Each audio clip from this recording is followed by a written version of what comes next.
inbred family in America. These are the Whitakers, and they're from a town called Odd in West Virginia. It's really sad. They don't have contact with the outside world, so they'll bark and grunt in order to communicate. Here's how all of this happened. Henry and John are twins. Henry has a son named John, and John has a daughter named Gracie. Gracie and John are cousins. They then get married and have 15 kids. Also, Gracie's parents were cousins. Facts that school never taught you, part 3. In the late 19th century, if you had a cavity, the dentist would give you cocaine in order for you not to feel it. In the 1950s, doctors would recommend pregnant women to smoke to help alleviate stress and control weight gain. It was also told that smoking increased the chances that you would have a healthy baby. Really glad we don't do that one anymore. In some cultures, toe amputations are needed for people who want to be ballerinas. It's believed that if you have a toe amputation, it would help you be more on point with your big toe, which I guess technically isn't wrong. Christopher Columbus mistook manatees for mermaids. In fact, he made love to a manatee. Now I know what you're thinking, how would that even work?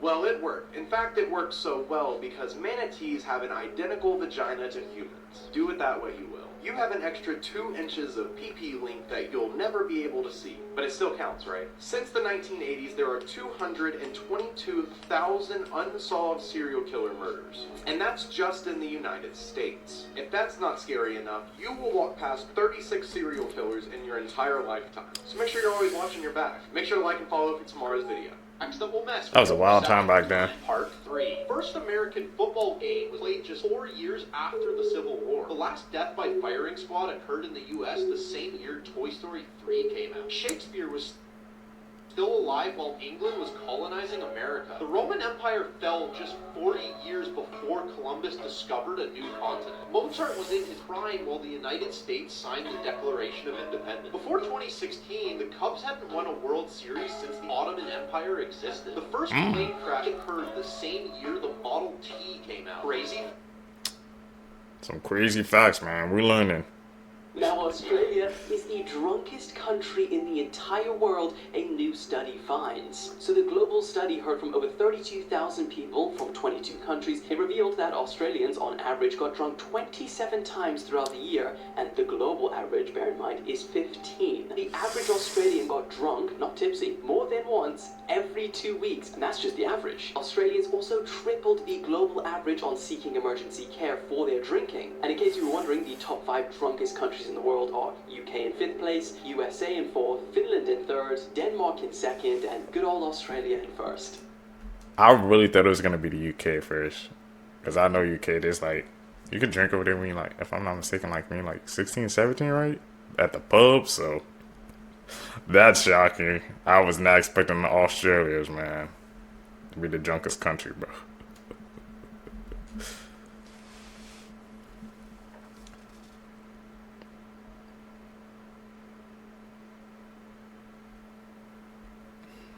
You know what that is. Too easy, bro.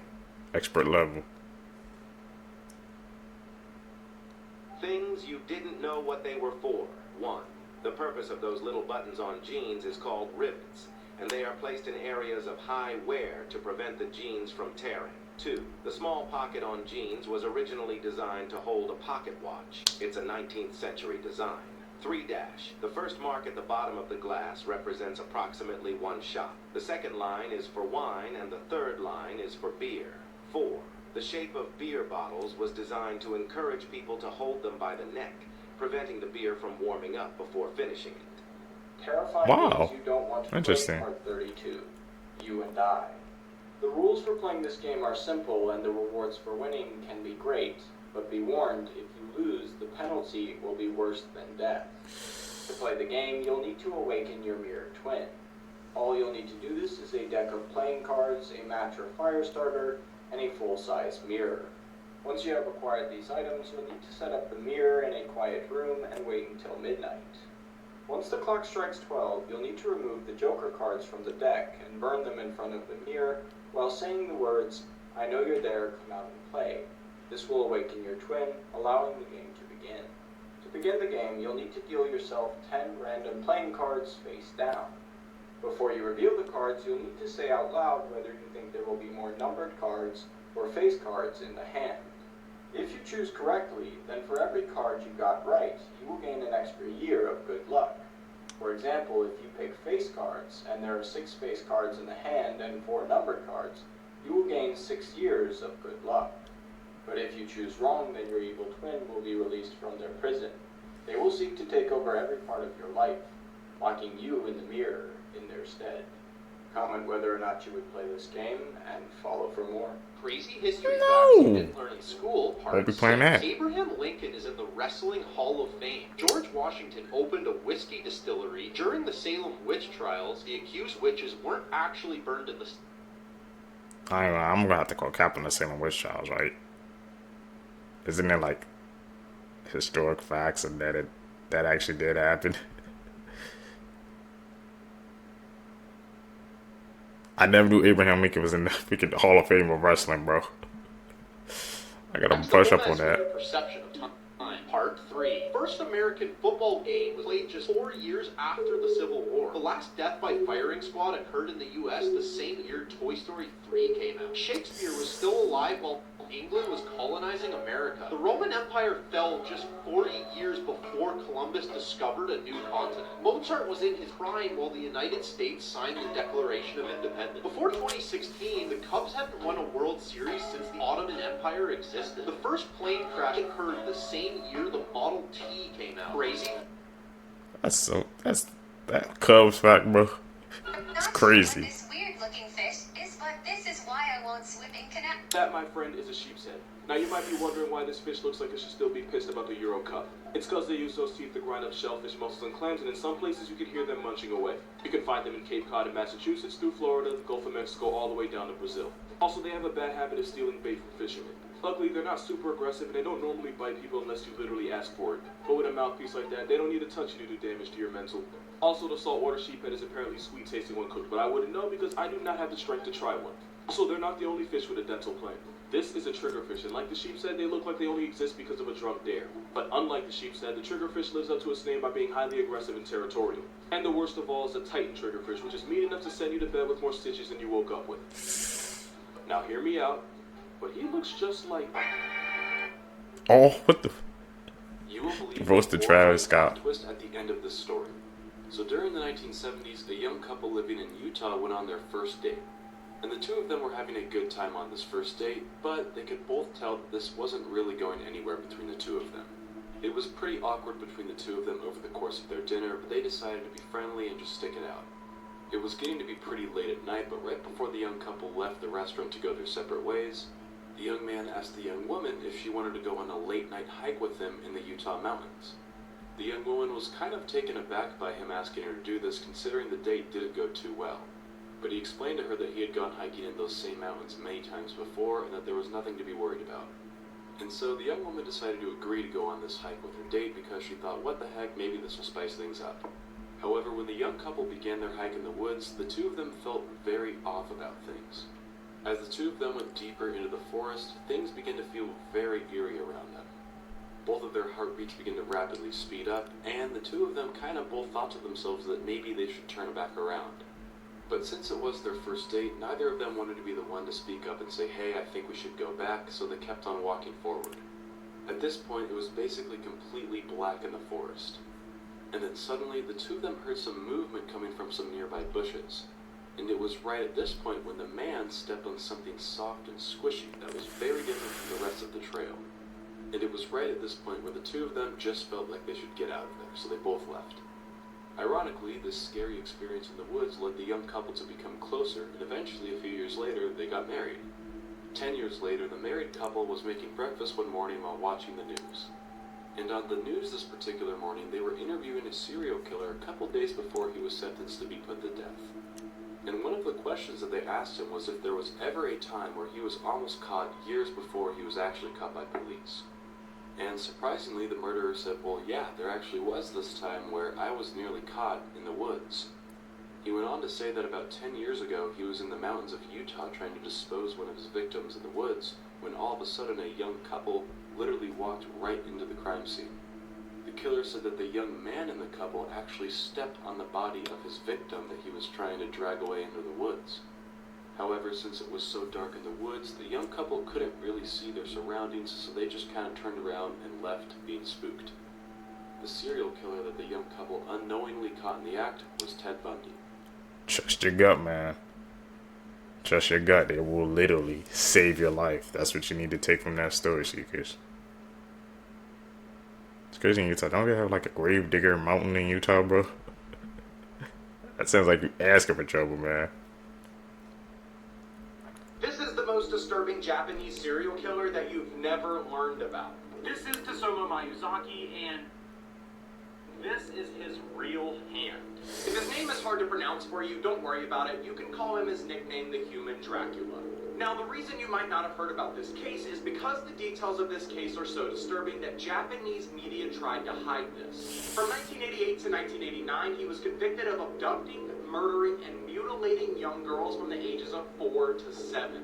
The way he would do this is he would drive to a local park or maybe even a playground, and he would have a friendly conversation with these young girls so that way they'd be able to trust him. The second they were able to trust him, he would then lure them into his car by saying, "Hey, I'll give you a ride somewhere." Once the child would get in his car, he would then strangle them and then mutilate their bodies. As if this isn't the worst part, he would collect their hands as trophies, he would grind up their bones into a powder, put it inside of a package, and mail it to the victims' families. The reason he did this is he enjoyed taunting the victims' families by basically saying, "You're never gonna catch me." He would also drink their blood and even eat the hands. But boy was he wrong, because in 1989 he was literally caught in the act of trying to pick up a little girl. He was arrested and put on trial, and he never took accountability for what he did. He had no remorse, and he kept blaming it for his alter ego.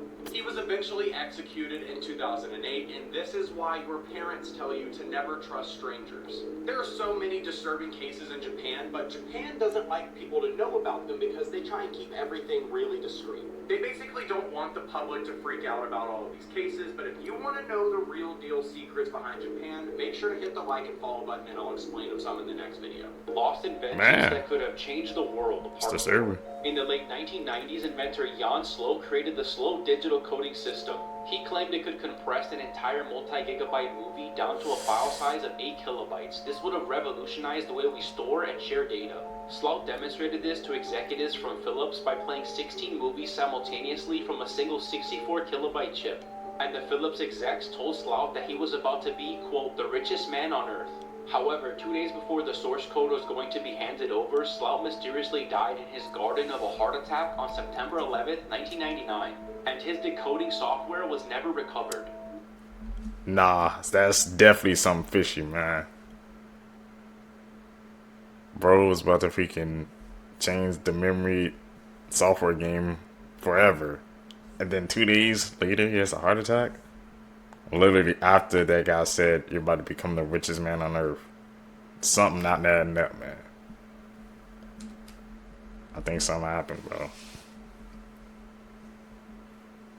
The catacombs of Paris don't scare me, but you know what does? The Palermo catacombs. Now, the Paris catacombs are filled with bones, but the Palermo catacombs has 1,200 full mummified bodies. Also, I'm showing you these photos for educational purposes, but like, if you're squeamish, beware. And this is one of them. Like, she literally looks like a sleeping girl, but she's so old. Her name is Rosalia. She's one of the last bodies that was put in the catacombs, and she passed away in 1920 due to the Spanish flu.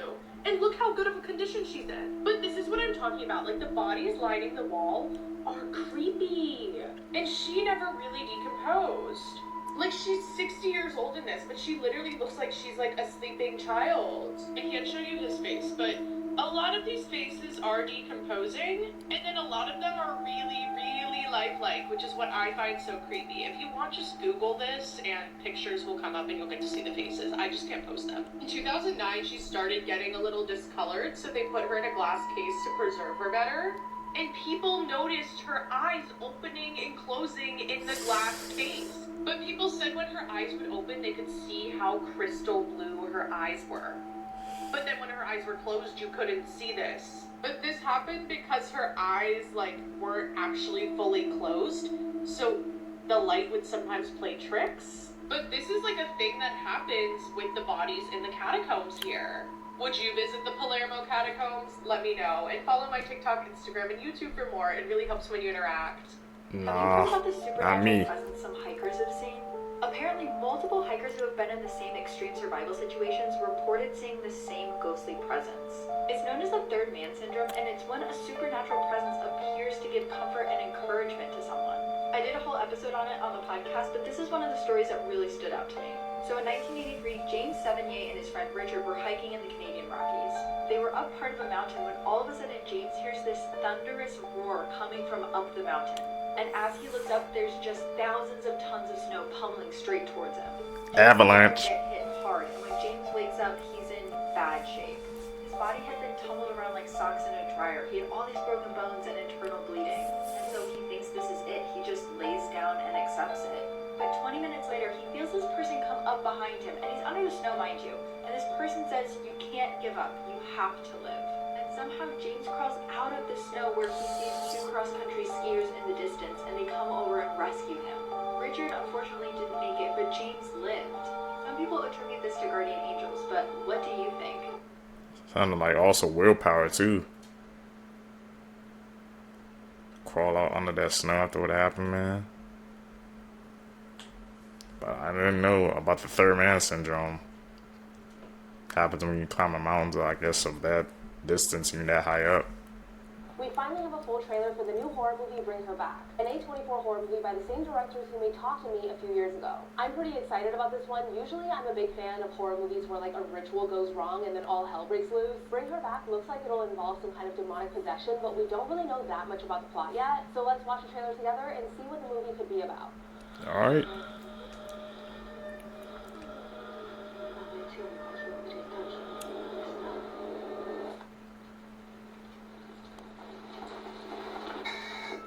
How did you cope with Kathy being gone? I didn't.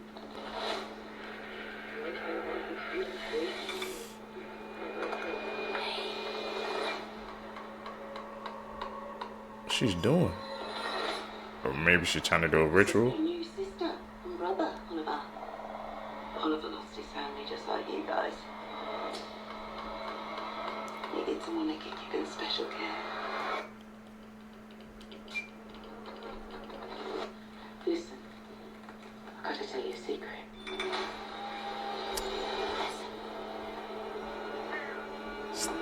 That white ring for? Angel. It's a beautiful angel. It does beautiful things.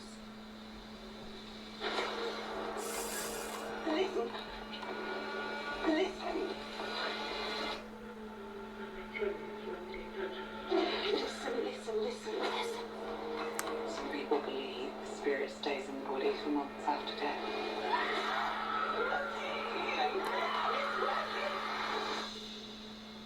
We can bring her back.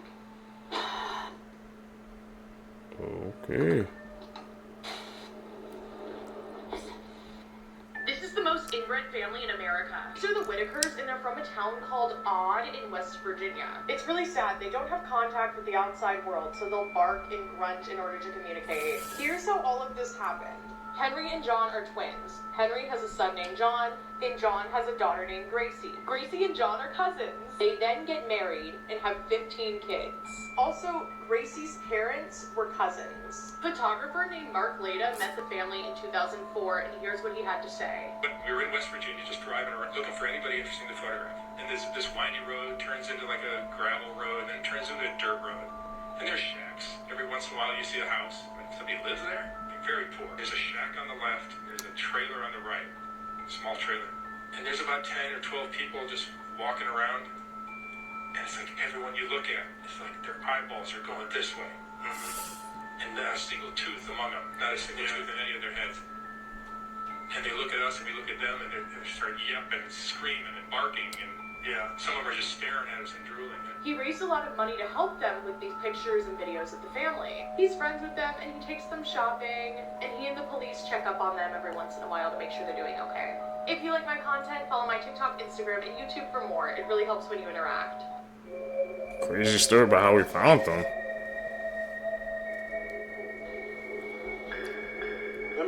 are twins. All right? They're born the same time, they're the same age. And now one of them I will send off at 90% the speed of light. And the other I'll keep down here on Earth. So we can ask, how does their aging rates compare? Okay? Turns out, this twin that I've already sent, his clock ticks 44% as fast as this twin's clock. Our clock here on Earth. So, this twin is aging more slowly than this one. That's at 90% the speed of light. Let's pump it up some more. How about 99% the speed of light? Now the time ticks at only 14% the rate, as it does back here on Earth. How about 99.9%? We're getting closer and closer to the speed of light itself. And at that speed, the clock ticks only 4.5% as fast. So, what does this mean? Tell you what it means. This twin that traveled for 5 years and comes back, if they went at 99.9% the speed of light, after 5 years, they're 5 years older. Wow. We have aged 110 years. Damn, what the? It's called the twin paradox.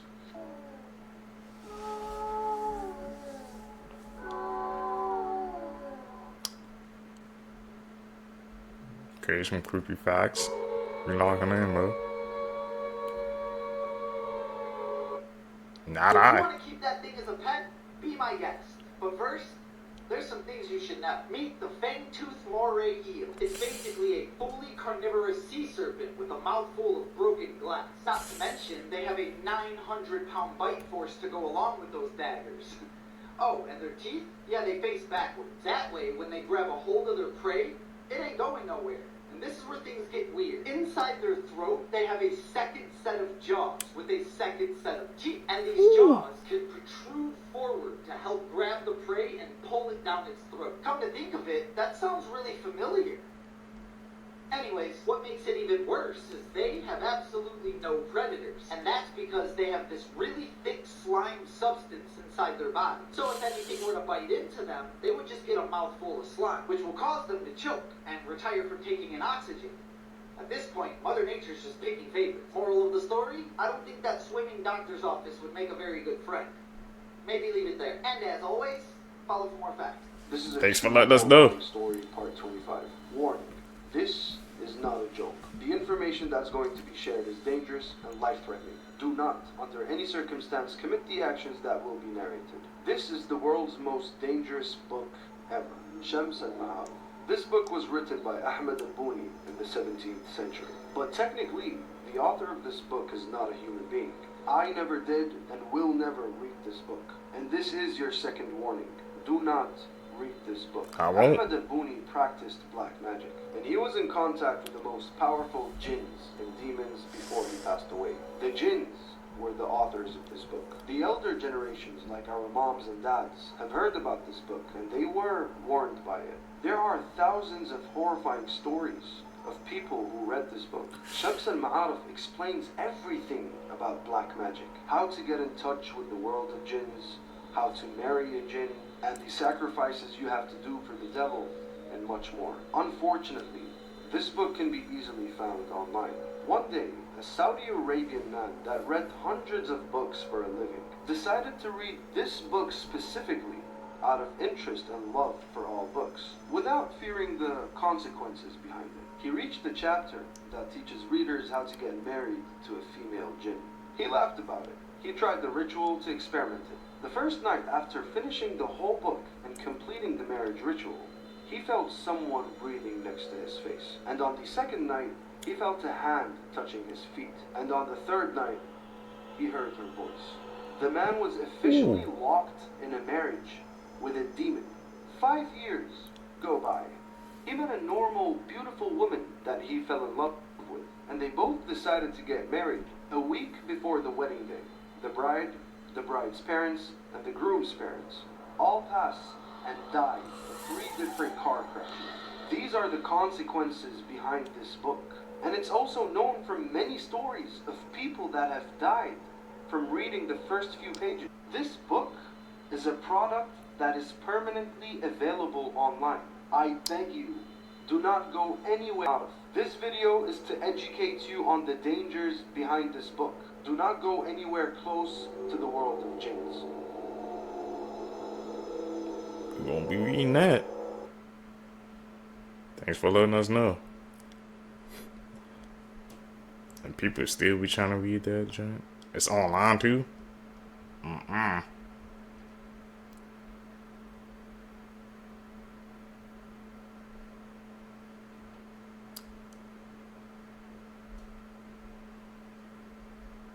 Here's 10 dark facts about the Xenia tornado of 1974 that showed the dark side of nature. April 3rd, 1974 started as an unusually hot and nice day for that time of year in Xenia, Ohio. People were out and about, enjoying the day. Some people were laying out in their yard, getting sunshine, which is what one survivor was doing that we'll talk about in a minute. But most people had no idea of the weather that was heading their way. It wasn't until about 3:30 that dark clouds started rolling. Survivor, his name was Michael. He was about 15 years old and had just gotten out of school around 3:30, so he probably made it home a little before 4. His mom was still at work. She worked in downtown on Main Street in Xenia. And I feel like we all know that feeling of getting home from school, you have the house to yourself, maybe make a snack, put on your favorite TV shows. That's basically what was happening. The weather was picking up outside, but he wasn't really concerned at the moment until the TV was interrupted, which was very rare back then. And also there was no tornado warnings back then in that town at the time. But the TV interruption was of a guy, I think a meteorologist named Gil Whitney, saying that there was an unprecedented tornado breakout in other states near Ohio, which was the super breakout of 1974. Hundreds of tornadoes started breaking out across 13 states, destroying thousands of homes, killing hundreds of people. So at around 4 p.m. the first TV interruption happened in Xenia, saying that the outbreak is happening nearby and that Ohio might get some of the tornadoes, but not Xenia specifically. And then about 15 minutes later, a second interruption happened on the TV, and I'm sure he started freaking out at that point, but they were saying like Xenia could be in the projected path of some tornadoes, but nothing saying that there is one yet. And then at 4:30 another TV interruption happens, but this time they're saying take cover, a giant tornado is barreling towards Xenia right now. So Michael calls up his mom at work, and she actually answers and says that she's aware of the situation and that the weather is starting to pick up and get really bad. And then all of a sudden she's like, oh my god, it's here, and then the line goes dead. So that obviously freaked him out, and he realized how bad the situation really was, decided to jump in the car and go look for her, which may have not been the best idea, but he did survive, so. But according to him, as he started making his way towards downtown, there was just so much debris that he had to keep finding different roads. As he got closer, he just realizes how bad it really was, and to the point where he had to jump out of his car and just start running because there was so much debris, and even like climb over the derailed train. 3 different tornadoes had combined into one giant tornado that was a half a mile wide, then headed straight for Xenia. And we'll pick this story back up in part 2, so if you guys are ready for that, let me know. Sounds crazy, but they said the whole sky turned green? What was going on? First time hearing about, I guess, a tornado doing that. I'm gonna have to check that out.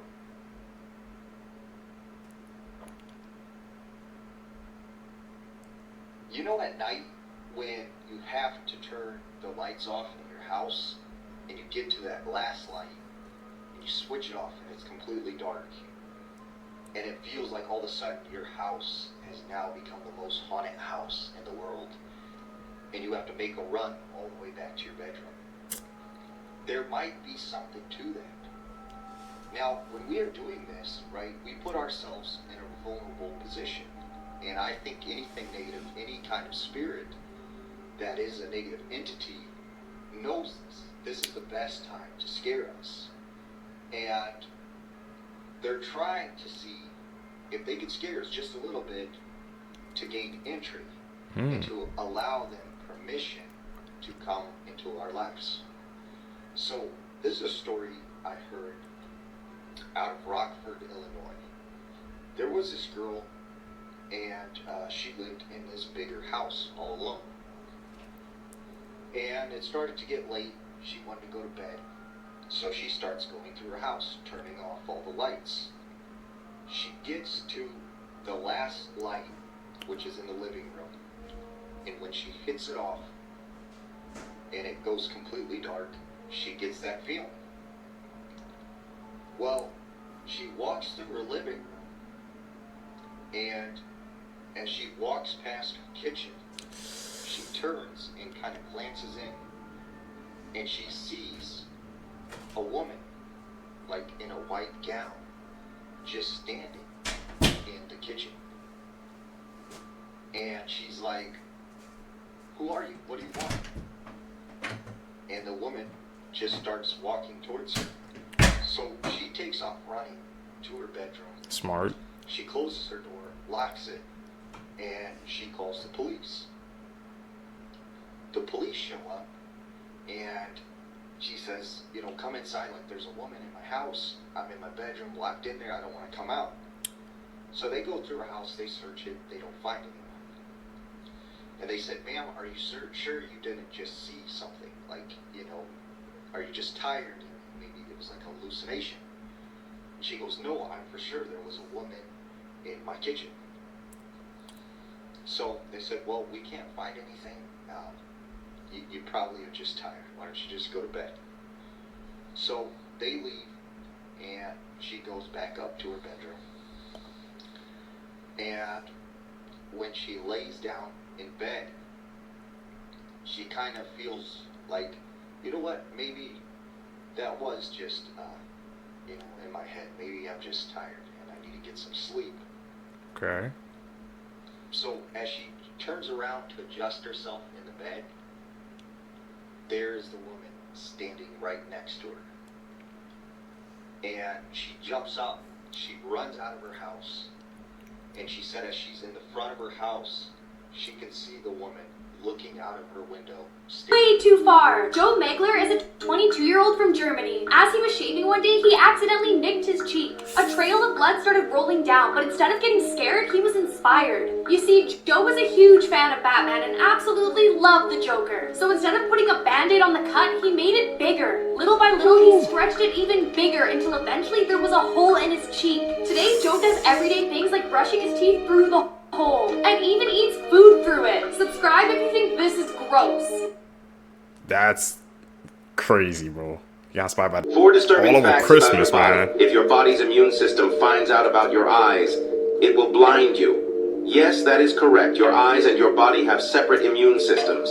And if for some reason your body's immune system discovers your eyes, it will attack them, sending you blind. You can get a condition called fatal familial insomnia. This is a condition where you cannot sleep for days and you begin to lose your mind bit by bit until you die. Your body is always fighting cancer. In your lifetime, your immune system destroys anywhere from 5 to 8 cancerous cells that do not self-destruct. Some cancers fool your immune system so they can grow and spread. If you have even a small brain trauma, your brain can reset, changing your likes, dislikes, and other aspects of your personality. Whoa, I never knew that. Everything you like and dislike can just get changed like that in the flip of a dime. It's like you become a completely different person. The more you know, man. We learning today. That's what we like to do. Scariest videos on the internet, part 4. This is a famous statue that is said to be haunted. And someone cut its eyes moving on camera. Let's see.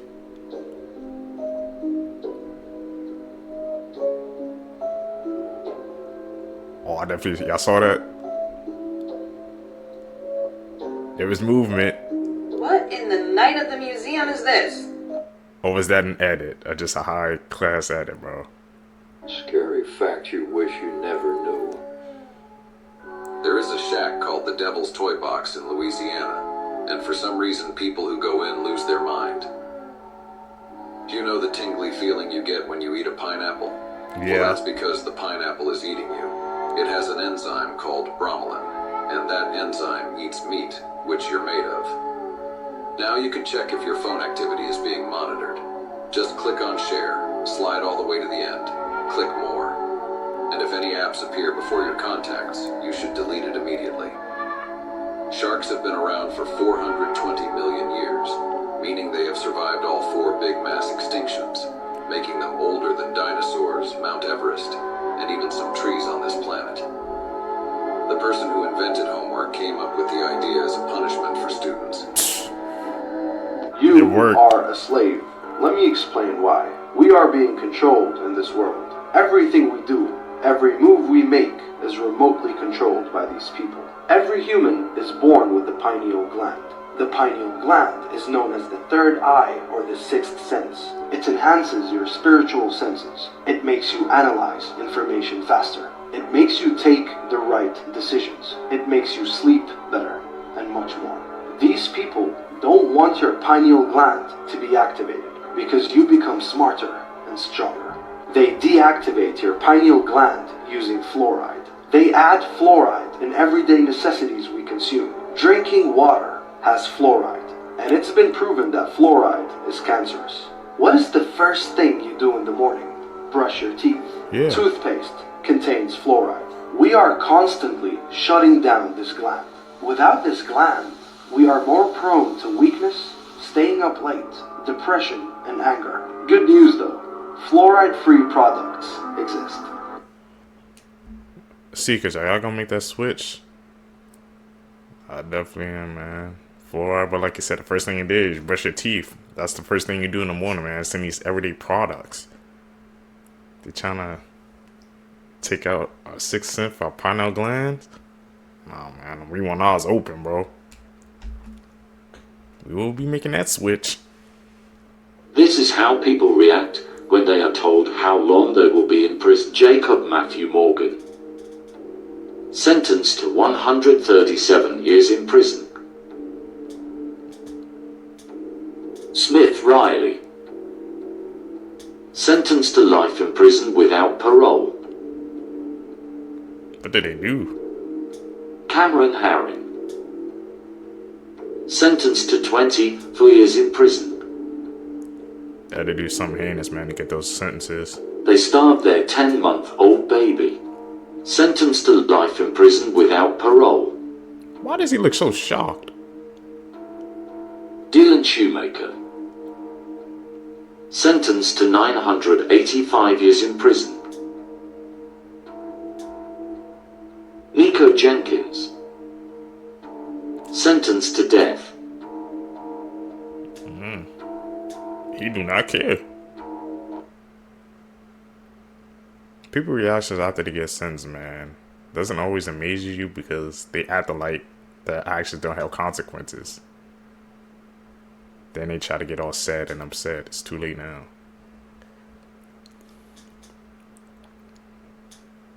Gotta think before you act.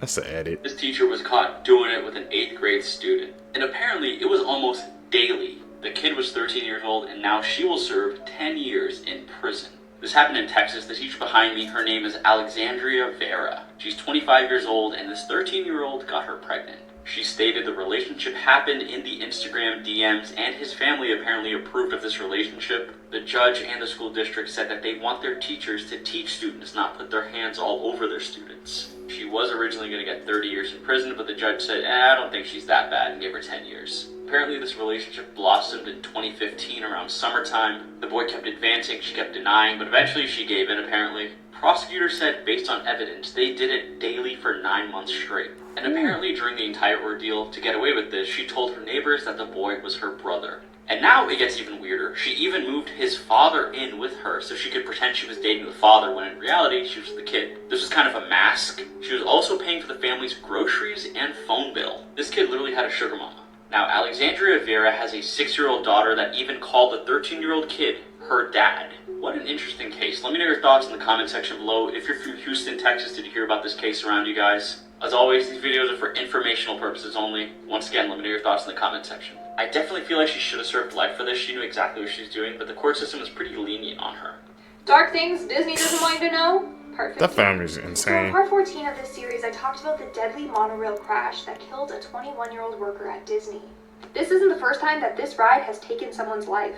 The first death occurred in 1966 during the park's annual grad night.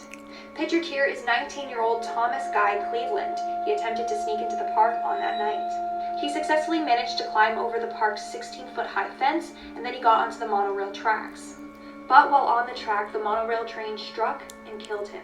It dragged his body 30 to 40 feet before stopping. More on this case in my next YouTube video. Subscribe so you don't miss out. Link in bio. They still kept it up? But you have to come up with $9 billion or face execution. Well, that is exactly what this woman is being told by a Vietnamese court right now. You see, earlier this year, Trong My Lan, who is a real estate tycoon and businesswoman, made global headlines after she was sentenced to death for committing one of the biggest frauds in global history. $44 billion. That's equivalent to roughly 9% of Vietnam's entire economy this year. Now, of the 44 total, she is accused of embezzling $12 billion, and the court ruled this week that if she can pay back 3/4, her death sentence will be reduced to life in prison. So the question now is, can she come up with $9 billion to literally save her life? Verdict to the jury. $9 billion or that sentence, man. Oh. She better not have spent all that money, bro. I don't know how she got 44 billion, but if she don't come up with that 9 billion, sounds like she's cooked, bro. How do people be getting away with fraud that massive? We gotta dive deep into that rabbit hole, bro. Count 1. We, the jury, find the defendant, Carla Madison Gregg, guilty of first-degree murder as charged in the indictment. Count 2.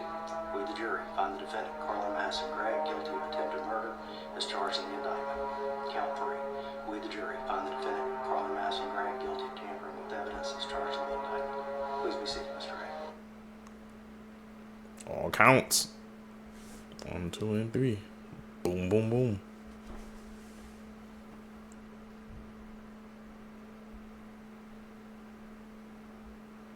It's an edit, man. If you guys see any edit seekers, man, don't be afraid to call them out.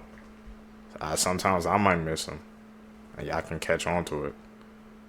Would you pay $6 million for a banana? Well, someone did, and this jaw-dropping sale made people scratch their heads. I think we can all agree that we can call it the golden banana. That's right, a golden banana, because this rare fruit was auctioned off at Sotheby's in New York. But before you start Googling the nearest banana farm, let me clarify.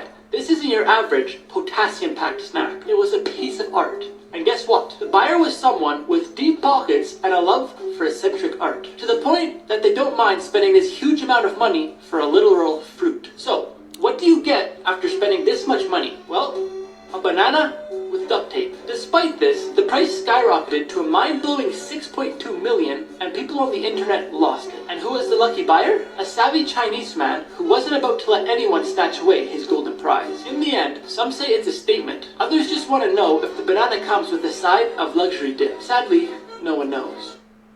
We need to be artists, bro. Tape a piece of grape. Let's take a look at the three biggest differences between Eastern and Western dragons. First up, appearance. The Western dragon has 4 legs, wings, and armor-like scales, whereas the Eastern dragon, while still capable of flight, has no wings and often no limbs at all. They're also much larger, growing up to 100 feet or more. Number 2, abilities. Western dragons can breathe fire, fly, and are more intelligent than any mere mortal. But they're no match for the Eastern dragon, which possesses godlike powers such as the ability to grant wishes and control over the elements. And finally, perception. Western dragons are viewed as wild animals decimating noble knights and kingdoms, whereas Eastern dragons are viewed as deities equally deserving of our respect and fear. If you want to learn more about these creatures and even lead them into the field of battle, you should download Call of Dragons. It's a strategy game filled with cryptids you can capture, and the storyline, much like these dragons, is legendary. Comment which dragon is your favorite and download COD. Clips you need. So he was describing Shenron, bro. Part 6. Octopus unscrewing the lid of a vase from the inside.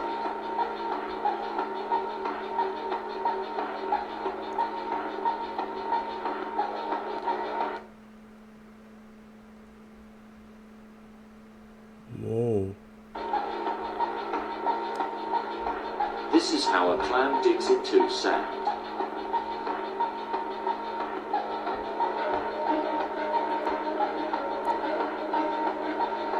What? Vegetables in Alaska can reach gigantic sizes due to the 20 hours of sunlight they receive every day. That ain't no pumpkin, This is man. how much a pumpkin has grown in 2 months. Terrifier Terrifier 3 is officially returning back to theaters on Christmas Eve and Christmas Day. We're also said to be getting an extended version, but the extended version is not what you think. With director Damien Leone saying a lot of fans want to see uncut versions of things that were quote-unquote missing from the movie. Scenes like Sienna retrieving the sword from the Terrifier. They also want to see Jonathan's unaliving. And more scenes of Art the Clown at the Beta Bash, where he used the chainsaw, you know what I'm talking about? With him flat out saying, we didn't shoot those scenes, and there's nothing that would have been extended about it. And that brings me to believe that we will never see Jonathan's unaliving ever in a Terrifier movie. It wasn't shot, it wasn't something that happened, unless at the beginning of Terrifier 4 we see what actually happened to Jonathan. But I highly doubt that, because if they didn't shoot it during Terrifier 3, why would they shoot it for Terrifier 4? Also goes on to say that a lot of stuff that was quote-unquote missing are the really nice human moments between Sienna and her family. And a lot of great scenes that have to do with Gabby and Sienna's relationship, and how their bond is so strong. Which kind of makes sense, because we really didn't see much of their relationship on screen. We knew that Gabby loved Sienna. We didn't know the extent of their actual relationship. And for me, honestly, I would love to see those scenes. It would make the ending of the movie feel so much more real. Seeing how Sienna acted with losing absolutely everybody. Especially Gabby, if their relationship is as strong as Damien Leone is saying. You guys gonna see an extended version of Terrifier 3? I remember when it beat the joke in the box office. That's just wild to think about, man.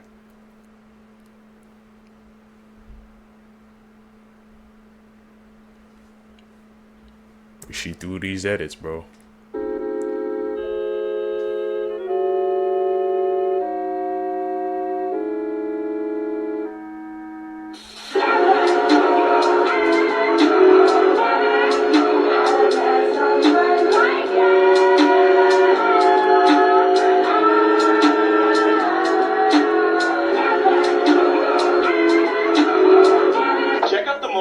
Okay. I know I don't do scary movies like that, Seekers, but they had a lot of choices. The Devil's House. There's some brave souls going in there, bro. I ain't going in that house. Not with a name like that. I am good.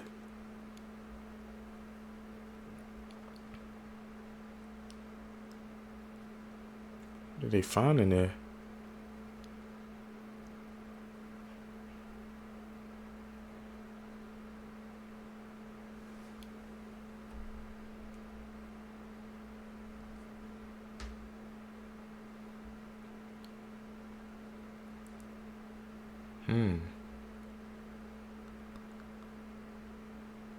Okay.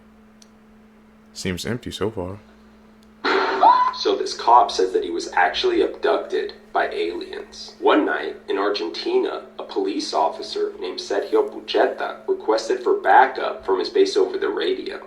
According to the other police officers, he sounded terrified, but before the transmission cut out, he managed to say that there was something strange in the area and that he was going to investigate. When the other police officers got there, though, he was nowhere to be found. But the strange thing is that his motorcycle was there on the side of the road, along with his service handgun, his radio, and his cell phone. They looked everywhere for him, and then they ended up finding some footprints. So they followed these footprints into this wooded area, and they noticed that the footprints started to grow farther and farther apart from each other. And then all of a sudden, they disappeared. The police officers were baffled, and a search team was called to look for the missing cop. They ended up finding him the next day, 12 miles away from the area of his initial disappearance. He was found by a local farmer on the side of the road, and he was completely traumatized. He was curled up in the fetal position. They took him to the hospital, and when he eventually calmed down, he told the other officers a terrifying account of what had happened to him. He said that when he got to the area that he went to investigate, he bumped into two strange humanoid beings with glowing red eyes. He said that one of these beings spoke to him telepathically and ordered him to disarm his weapon and disable his radio and cell phone. This is when Pucheta said that he got scared and he decided to make a run for it. He said that he ran as fast as he could, but as he started to run, he started to feel like he was floating. And that's all he remembered before finding himself on the side of the road. Even more terrifying is that after this whole event, Pucheta decided to do hypnotherapy. And after the hypnotherapy, he said that he remembered that he was indeed abducted by these beings. He says that he remembers being beamed up to an alien spaceship and that the walls were luminous and bright.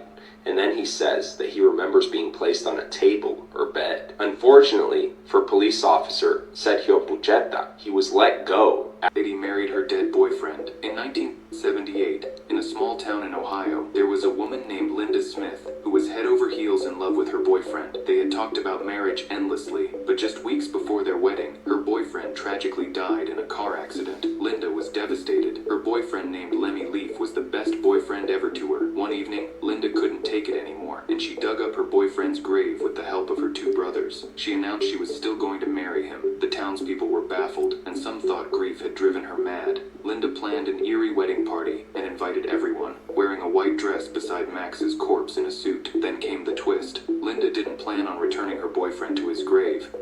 Instead, she decided that they will live together and have a family. All her friends and family saw her as a mad woman, but she didn't care. She kept her boyfriend inside a refrigerator and would occasionally bring him out for a walk. About 11 months later, she got pregnant. But you already know how she got that child.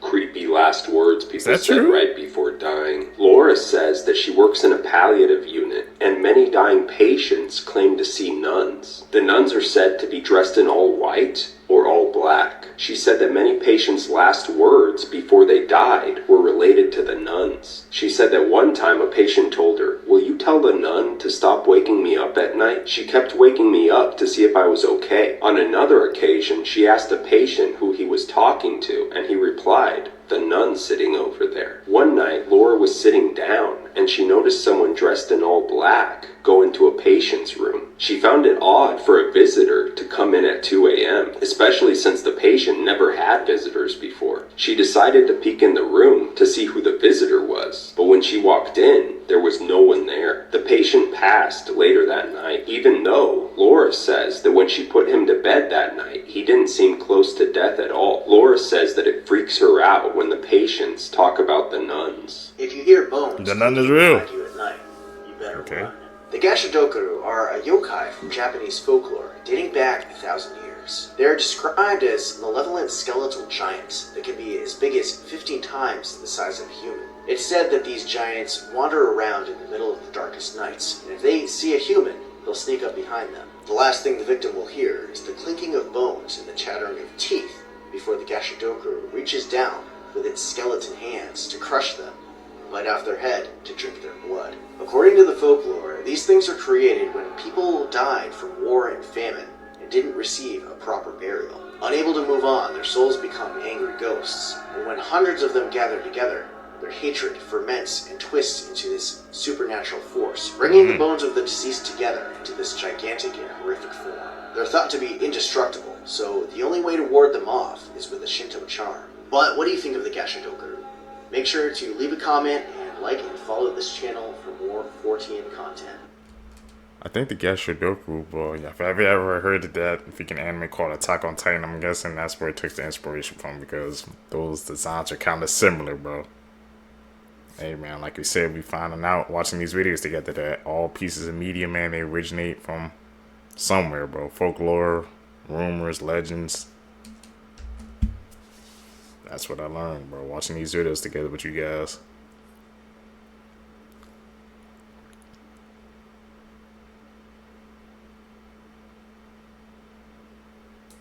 Edit.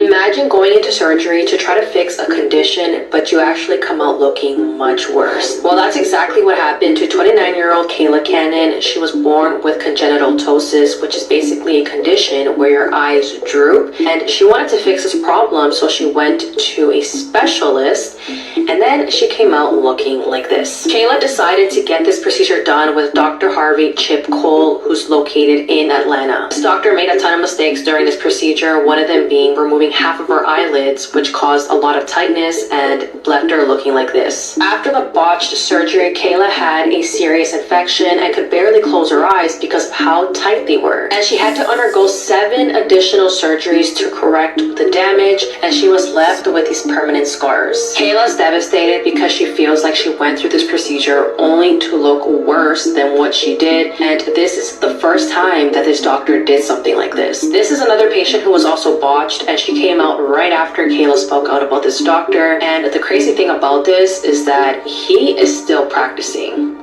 Take his license away. Disturbing backstories. This might look like a normal family photo, but the reality is terrifying. The man in the yellow sweater is named John, and he's holding a baby named Heather. Heather grew up thinking she was adopted by John's brother, making John her uncle. But one day, a phone call changed everything. She had overheard a phone call saying her uncle was arrested. John Edward Robinson was connected to the deaths of multiple missing women, including 19-year-old Lisa Stassi, who was last seen with her 4-month-old daughter Tiffany, who went missing. And that's when Heather realized she's Tiffany. The man she thought was her uncle was actually her mother's killer. John had faked adoption papers and tricked his own brother into adopting his victim's daughter. And for 15 years, no one knew the truth. Follow for more. Did you know he never Ronald knew. McDonald is no longer the mascot of McDonald's because of a chilling incident in 2010?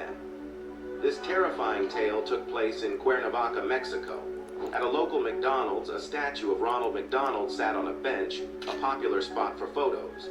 Everything seemed normal until one night, when 2 gas station workers from across the street decided to take a break. One went to the bathroom while the other sat next to Ronald, saying, "I'm tired." To his horror, Ronald replied, "Me too." The man, stunned and terrified, leapt from the bench and suffered a fatal heart attack. Hearing the commotion, the second worker rushed out of the bathroom. He saw something so terrifying that he shared the story with everyone he could. However, days later, he fell into a coma and passed away. McDonald's allegedly erased the security footage from the gas station's cameras and quietly removed most of the Ronald statues. This eerie event might explain Ronald McDonald's near disappearance from the brand. I'm about to show you one of the I've always wondered, yeah, why he's like evaporated from the brand. Maybe something, I don't know if it was like remote activated but had automated responses, but that's sure, that's a solid reason why they got rid of him. Or did something else happen? most interesting graves in Texas. It's in the Texas State Cemetery in Austin. I visited the other day. It was a cold, dark day. If you walk into the cemetery, you'll notice all the Texas flags and the Texas monuments. These people that were buried here were proud to be Texans. But if you keep walking, you'll notice the Confederate field where Confederate soldiers are buried, and right next to that is the grave of Albert Sidney Johnson. He was at one point considered the strongest general in the Confederacy. He was killed possibly by one of his own troopers. He was killed during the Civil War at the Battle of Shiloh, possibly by one of his own soldiers, and his body was initially buried in New Orleans, but he was moved back to Texas. In 1905, a sculptor was hired to create this monument, and let me tell you, it's eerie because it depicts Albert Sidney Johnson exactly how he looked as he lay dying on the day of his death. It's an eerie monument, it's life-size, it's right in the shadow of Stephen F. Austin's grave at the top of the hill here at the cemetery, and it's very, very, very interesting to see in person. He's pointing at it. Like, is it connected or something? The whole sculpture, the last moment of before you leave the world, that's definitely eerie. I don't know if you guys know who these people are, but this is Alana and Brock, and they have a family vlogging channel. They live in Australia, and Alana makes a ton of TikToks about her daughter, Daisy, and how she's sick. Okay? It has just been found that her daughter does not have all of these sicknesses that they previously thought she did, and she was actually being poisoned. Now, Alana had just come on TikTok not too long ago crying and saying how her daughter had brain tumors all through her scans, and her daughter has been sick for a very, very long time. It was found that increased high levels of benzodiazepines were found in Daisy's bloodstream that was leading to her sicknesses. Alana has been profiting off of Daisy's sickness. She has GoFundMe pages, all of her TikToks that are now deleted, the whole page is deleted. All of it has been her doing this to her daughter, allegedly.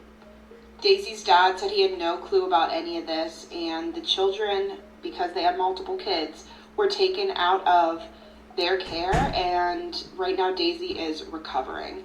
So Amy Slayton from Clout was Chelsea's dangerous, 1,000 Pound man. Sisters was just arrested, and the way she was arrested is an actual fever dream. Like, honestly, I feel bad because if this goes the wrong way, she could lose custody of her children. So on Labor Day, Amy Slayton, her boyfriend, and 2 children went to a safari park in Alamo, Tennessee. It's basically like a drive-through zoo where you can feed the animals and pet them if they let you.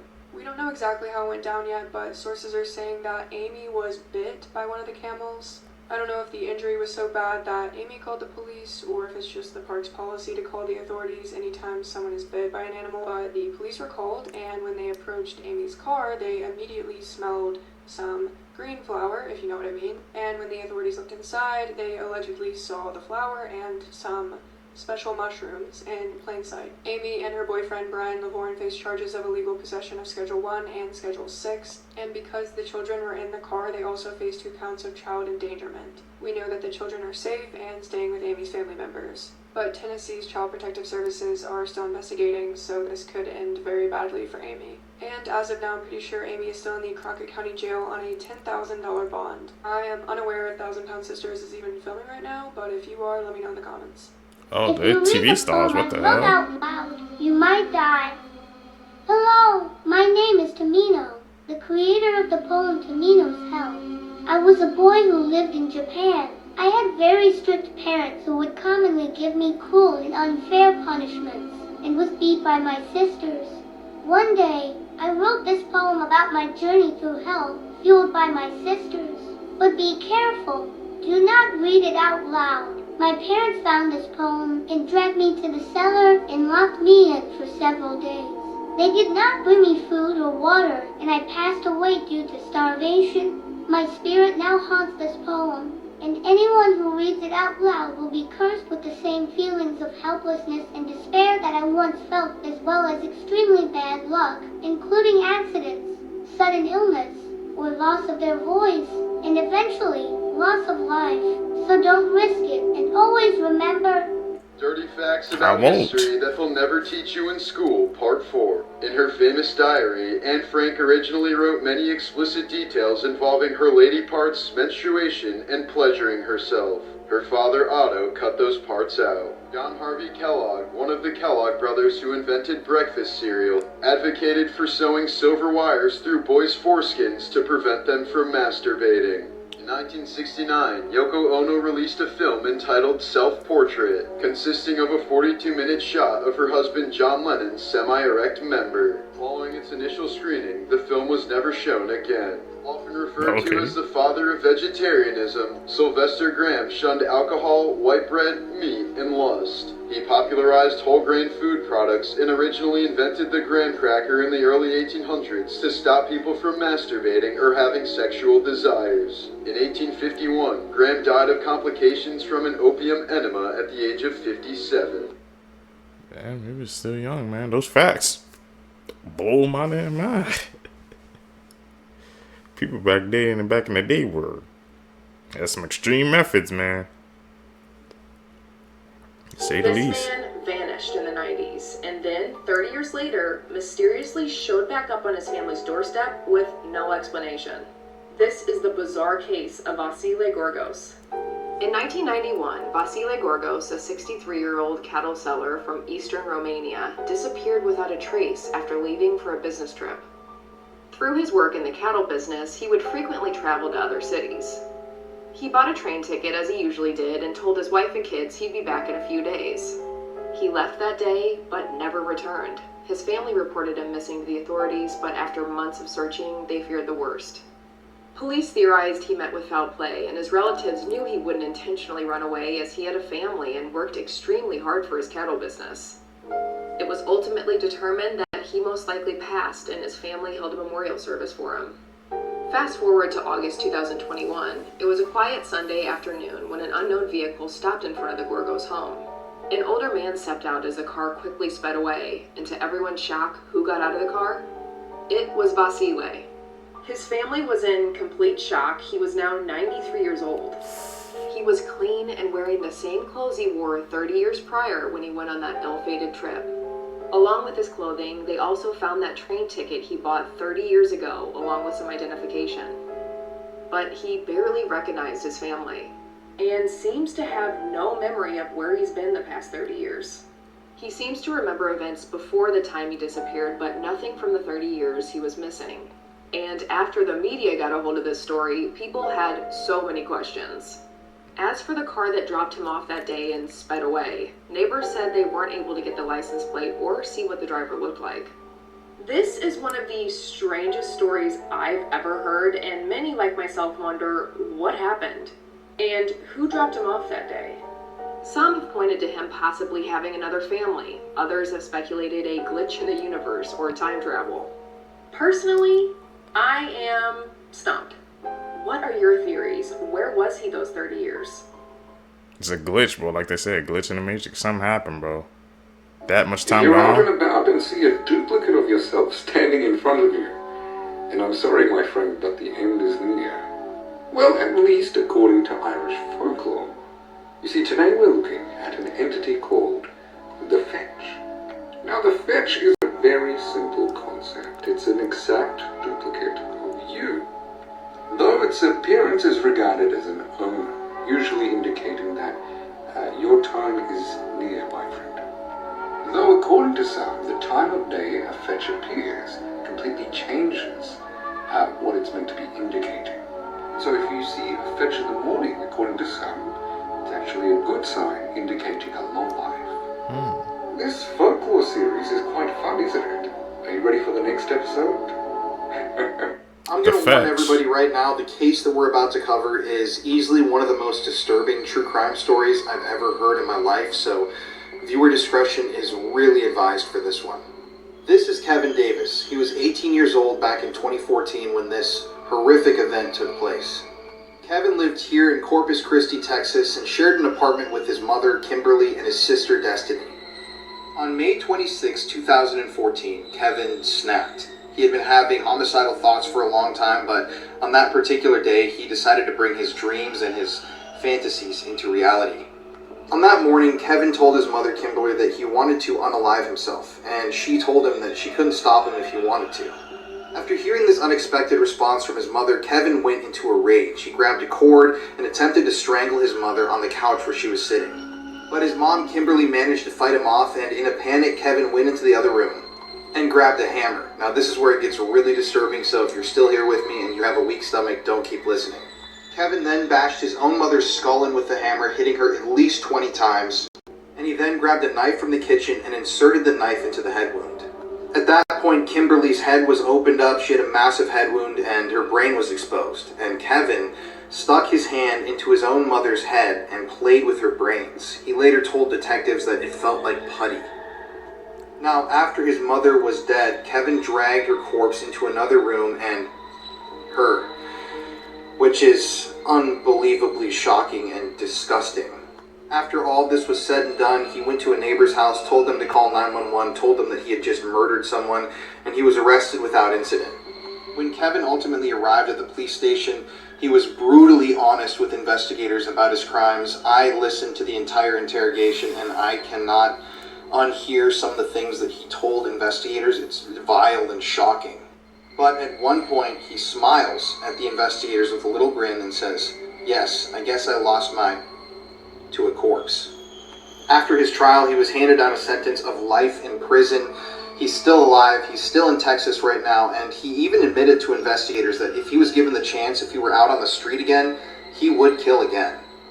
I'm sorry to have to fill your guys' minds with this stuff, but this is a truly disturbing case that I can't stop thinking about because of how horrific it is, and yeah, I cannot believe that this happened. No words for that case, man. Speechless.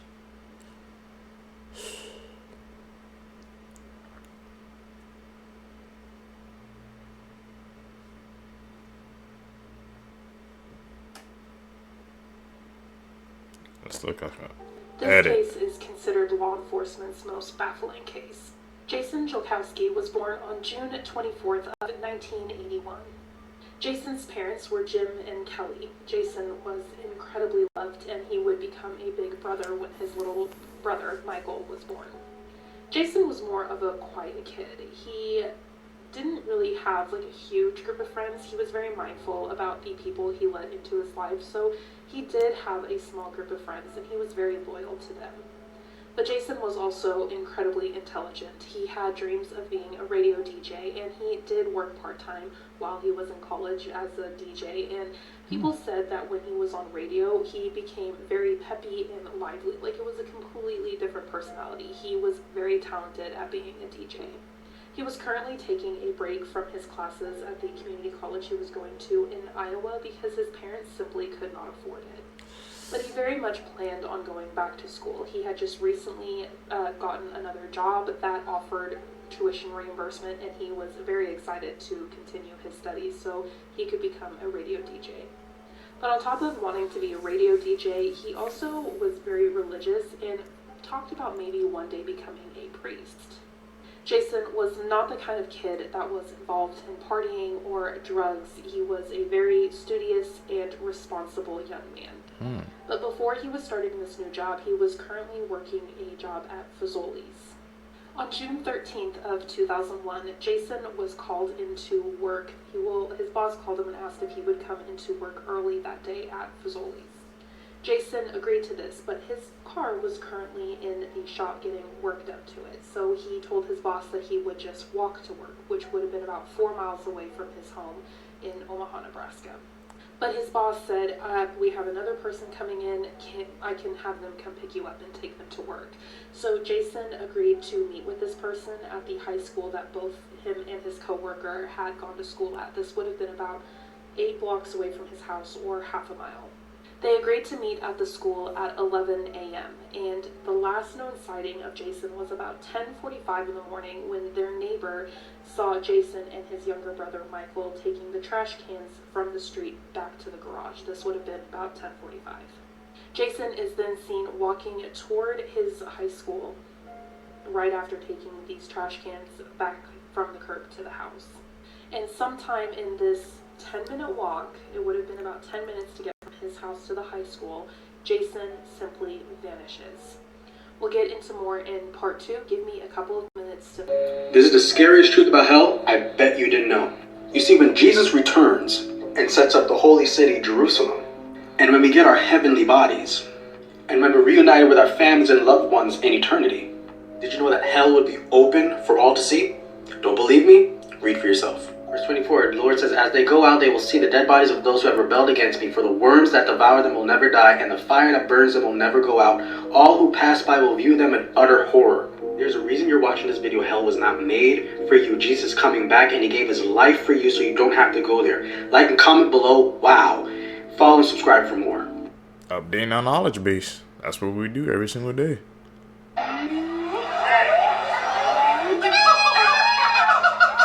Public school system's failing, and this is proof. Why do we forget about gibbons? Y'all know about gorillas, chimps but a different R rating, and this guy. Gibbons got left behind and left off the great apes lunch table. Not this time. I said this for gorillas, but gibbons are really a whole walking comedy special without even trying. They're famous for the way they get from A to B, and there's actually a term for this. It's called brachiating. It sure does. It also means they have the most out-of-pocket wingspan nature's ever seen. Though it's a good thing they're still alive, because finding a fossil that could jump rope its own skeleton, that Jumanji jump would have put us in another pandemic. There's about 20 strains of this arms longer than a prohibition tree goblin seasoning the earth, including the white-cheeked gibbon, which definitely isn't venom. Apparently out of all the apes, they're the only ones that mate for life. Including us. That's right, the throat squirrel. Well, it's basically a built-in megaphone meant to amplify their calls. Why do they call? Well, some have a door, some have a gate, but gibbons, nah, they mark territory off straight. Basically, they use it to announce the borders of their turf, and you can hear it a mile out. In fact, gibbon couples will sing duets throughout the day, and sometimes they'll even bring the kids to make it a family matter. Also, if you're curious, for these ones, they're all born golden to, blend in, but they all turn black when they're 6 months old. The males stay that way, but the females revert back to gold when they're older. So you can go back. They're silly, whimsical, tiger-bullying branch merchants with more reach than Go-Go Gadget that could, let's be real, probably rip your arm off if they really wanted to. They may not be grade A's, but they are to me. The Boulder Police now have a complete DNA profile of the killer. It's actually been in the national database since 2008. JonBenet Ramsey's father father was just interviewed by Ashley Flowers. The interview was super long, but here's everything you need to know. There's so many updates to this case. DNA was found in her panty. It contains both her blood and the saliva of an unknown male. This has been used to exclude her father from being a suspect. I'm just here to tell you what happened in the interview. You can still think what you want. This also excludes people who made false confessions, but this shows us that it wasn't just from like random sources like factory workers or innocent people. Even though this DNA has been compared to hundreds and thousands of people in this national database, they have not found a match yet. So whoever did it is still unidentified. The reason why this DNA evidence is so important to the case is because it finally put the rumors to rest that her family was involved in this case. Because they tested the family's DNA and it didn't match this unknown man's DNA that was mixed in with her blood that was the unknown man's saliva. There's a lot to cover in this though, so I'm gonna make another part. It's already up. Go check it out and hit the plus for more if you like this stuff. How is that person still unknown, bro? People can't get away with acts like that. A teenager who felt like Dexter lured a 13-year-old girl into the woods before essaying her and taking her life, all to fulfill his fantasy. 13-year-old Milana Lee was found dead in a creek in Washington County, Oregon on May 10th of 2022. Lee's mother reported her disappearance the day before, sparking a massive search, and they didn't have to look very far as she was found under a mile from her home and school. Her death was ruled a homicide, and authorities discovered through cell phone data and security footage that she was last seen with Daniel Gore, who was 16 years old at the time. Gore was tracked down the same day and found at a local library and made a run for it, but was caught after a 20-minute chase. They also discovered Gore's tent that he was living in not far from Lee's body, and inside they discovered a journal detailing his love for violence. In it, he said he felt like Dexter, and he also carved symbols on nearby trees. He also tried concocting an alibi by stealing her phone, texting a handful of his friends, and repeatedly claiming that him and Lee parted ways at a bus stop. But surveillance video from the bus stop showed the two walked off together towards Gore's hideout in the woods. They also found photos of violent essay on Gore's phone and realized that he essayed her and then took her life. Gore, who is now 18 years old, was tried as an adult and was convicted in less than 90 minutes on all 4 counts during the 2-week trial. He was emotionless the entire time and didn't testify. He was charged with all of this and will serve a mandatory minimum of life in prison with the possibility of parole in 30 years, and his sentencing will be on December 2nd. Rest in peace to Milana Lee, and as always, I'll keep you guys updated. He was mixing, man, fiction and fantasy, bro. Those... No, yeah. Real life and fantasy, bro. Those don't mix, man. Dexter is a freaking show. You can't obviously do those acts that in the real world, bro. And he completely, if you can miss the point of Dexter would never even do something like that. That's a whole completely different conversation, man.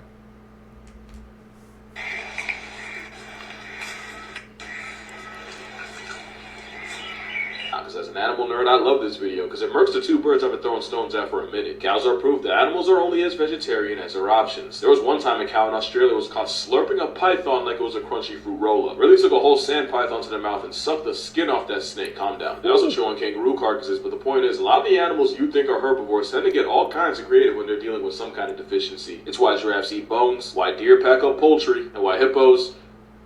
Nah, that's just hippos. The other thing is, that's not just a snake, but a cobra, as in a kind that can spit venom, and they're scientifically proven to go for the face. The thing is, venom's expensive to make, at least physically. Snakes don't want to use it unless you convince them that they have to. I think it's something like half of all the bites from venomous snakes are actually dry, and for some species that could be up to 80. What's my point? My point is, with a predator, it could be a snake, a shark, or a bear. You gotta convince them you're worth the effort, energy, or poison they take to cancel you. Most of the time, they're not even checking for you. The other point is, just because it runs on grass don't mean it won't make you part of the past. Fun fact, by the numbers, this is one of the deadliest animals in Australia. And next to it's a snake. The more you know. A woman allegedly kept her baby hidden from everyone by hiding her under a drawer under her bed from the time she was born until she was 3 years old when someone found her. This is so heartbreaking. This poor child could not even crawl at 3 years old, and she was so severely underdeveloped This happened in England. The baby was discovered in February of 2023, and this is how the baby was discovered. Apparently, a partner of the mother's who was not allowed upstairs in the house had came back to the house to use the bathroom. I'm assuming no one was in the house at the time, but when he went inside the house, he heard a sound coming from upstairs that sounded like a baby crying. So he followed the noise, and it led him to a bedroom, and the noise was coming from underneath of the bed. He pulled out this drawer, and inside was a 3-year-old child. He runs out of the home and went and told his mother what he had just saw, and immediately the police were called. Social workers and police arrived on the scene, and according to a social worker, she said it was one of the saddest things that she had ever seen. She was in shock. She said that she went up to the bedroom with the mother of the baby. She said, "Is this where you keep the baby?" And the mother replied, "Yes, in that drawer," and she allegedly said that no one else knew about her. The mother, who has not been identified, told authorities that she was in an abusive relationship and she did not want to tell the child's father that she was pregnant. A medical examiner examined the child and found that the child could not crawl, could not walk, could not talk, and was making like soothing sounds, like repetitive and rocking back and forth. Her hair was matted, she was severely malnourished, she was dehydrated, she had a cleft lip that had not been treated, and her mother allegedly was feeding her through a syringe. When the baby was found, she was 35 months old, and her mental capacity and physical capacity and everything that she could do was equivalent to a 10-month-old. Within 2 weeks of the baby girl being in the hospital, she did start to vocalize. She was crying when she needed things. She also did have surgery on her lip, but there are other surgeries required. On November 26th, the mother was sentenced to 7 years and 6 months in prison. Just a few hours after this video was recorded, the young girl pictured in the video would be dead. So this story is incredibly tragic and happened in March of 2024. This is Manvi, a girl from the Punjab region in India. In March of this year, Manvi was celebrating her 10th birthday, and her family pre-ordered a cake from a local place called Cake Kanha. So as you can see at the beginning of this clip, they ended up eating the cake for Manvi's birthday, and they all seemed to be enjoying it. But shortly after eating the cake, Manvi and her sister started violently throwing up. After they had vomited for a while, Manvi then started to complain of a dry throat. She was very thirsty and tired, and she went to bed. Sadly though, Manvi's condition grew worse and worse throughout the night, and in the morning when her parents decided to rush her to the hospital, it was too late, and she was declared dead shortly after arrival. This is the cake in question. Now, according to reports I found online, sections of this cake were sent in to investigators to be tested. The family believes that this was a food poisoning case and that somehow the bakery had included a toxic or poisonous substance inside of the cake, but I couldn't find any further information about what ended up happening. But it's clear with Manvi and her sister growing violently ill, the entire family got ill after consuming this cake, that it was related to this baked good. If you want to hear more true crime stories, listen to the podcast Murder in America that I co-host with my wife Courtney. It's available on all streaming platforms. Man, you gotta even watch the freaking birthday cakes now, man. What is the world coming to? You can't even eat a freaking birthday cake without it being... This teacher, known as the camel toe teacher, was just Insane. arrested for having a relationship with a 16-year-old student. The teen's father was also arrested for knowing about the relationship and failing to report it to authorities. This woman's name is Haley Clifton Carmack. They arrested her charged with SA of a student, 4th degree endangerment of a child, and 2nd degree SA. She was arrested in Garden Ridge, so she's about to be extradited back to Missouri. She was listed as a math teacher in Lackey High School in Lackey, Missouri. They also investigated the text messages between her and the student as well. There were a lot of messages. It's more than likely she knew she was in hot water and left the state for Texas. Police got a tip about her leaving to Texas, so that's how they found her. This happened a while ago too, back in January. I'm not sure what kind of sentencing she'll get. My guess, maybe like 5 or 10 years. But a lot of people are questioning why the father was arrested, but he knew what was going on. Many are saying he's probably just proud of the son and brushed it off. And others are questioning how she got the nickname Camel Toe Teacher. Let me know what you guys think about this story. How many people are... Yeah, that's actually the interesting part. Yeah, camel toe teacher, that already throwing up red flags already. Having a nickname like that going around. School still hired her.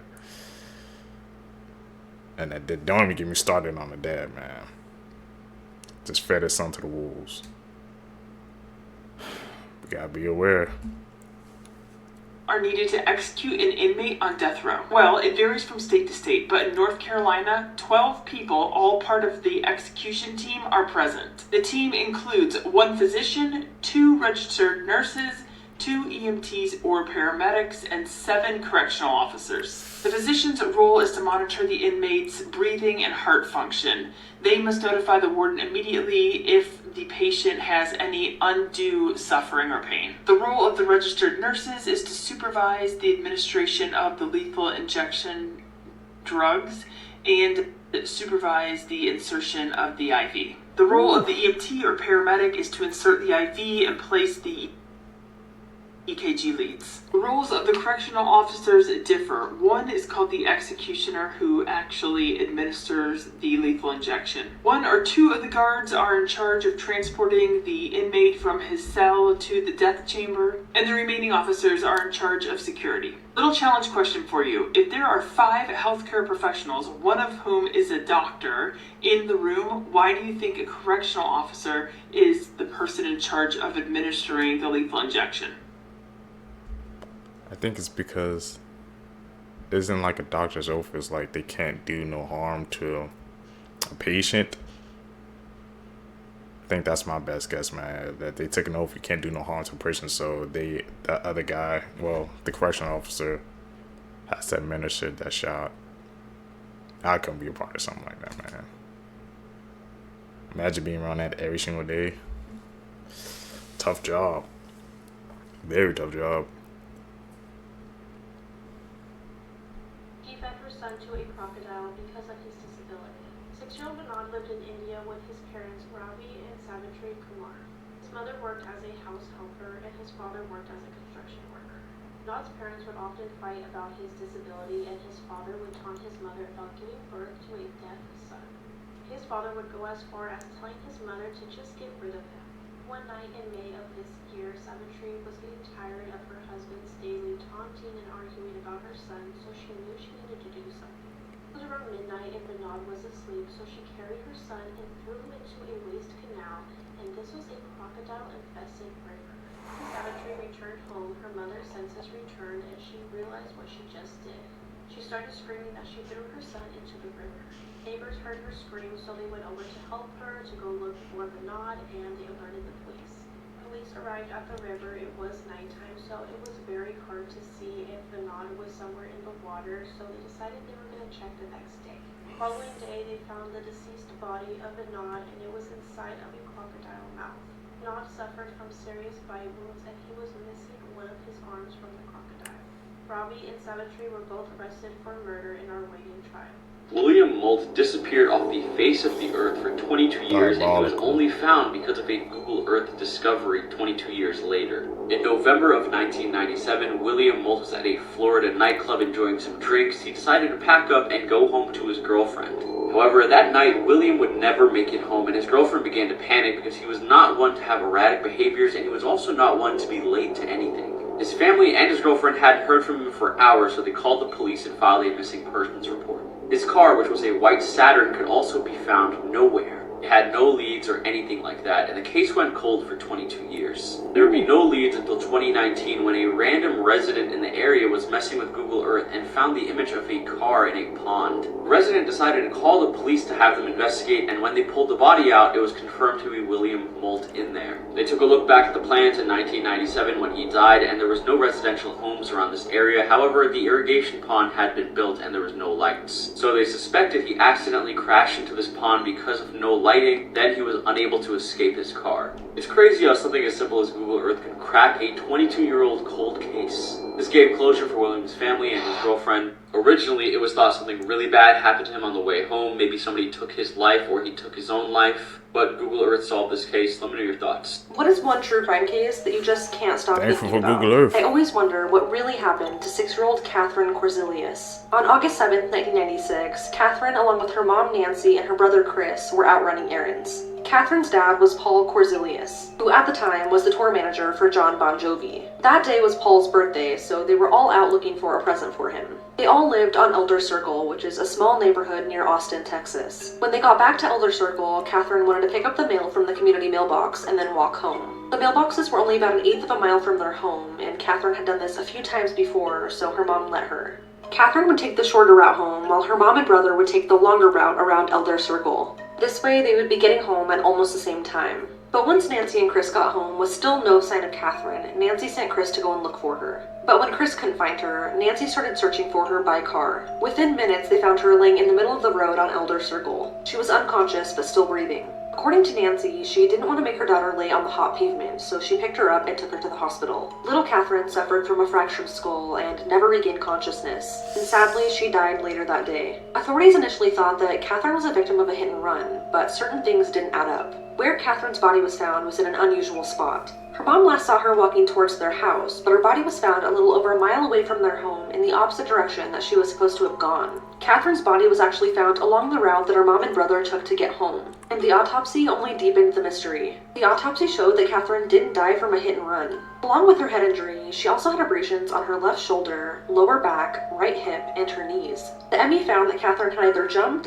fallen, or was thrown from a moving vehicle. One theory investigators came up with was that Catherine maybe tried to hold on to the back of her mom's car on the drive home, but fell off. This would explain the location of where her body was found. But her family did not believe this, so they hired a PI. The PI noted that it was a really hot summer day, and at the time, Catherine's left thumb was broken and in a splint, so it would have been really difficult for her to hold on to anything. And it's likely her mom would have seen her in the rearview mirror. Catherine's family believes she was abducted and murdered. After her death, investigators brought in a canine unit that tracked her scent to a vacant lot 30 yards from the mailboxes, but it was lost after that. This sparked a theory that Catherine was approached by an attacker at the mailboxes, ran into the lot, was caught and thrown into a car, struck in the head, and then was thrown out of the vehicle where she was found. Nancy also stated that it appeared her daughter's body was laid out for her to find. Her hair was smoothed down, her clothes were straight, and her sandals were still on. Unfortunately, there's never been any answers in this case, and it's still labeled a suspicious death.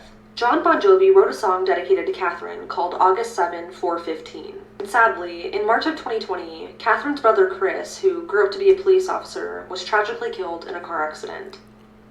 Man. I need justice for that family.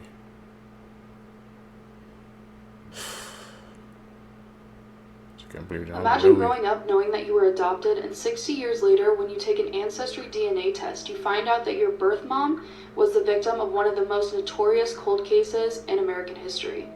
Richard Hanchett was born in 1958 in Michigan, and he was immediately given up for adoption by his birth mother. In 2018, Richard, who still lived in Texas, decided to take an ancestry DNA test, and he was immediately matched with relatives from his birth mother's family.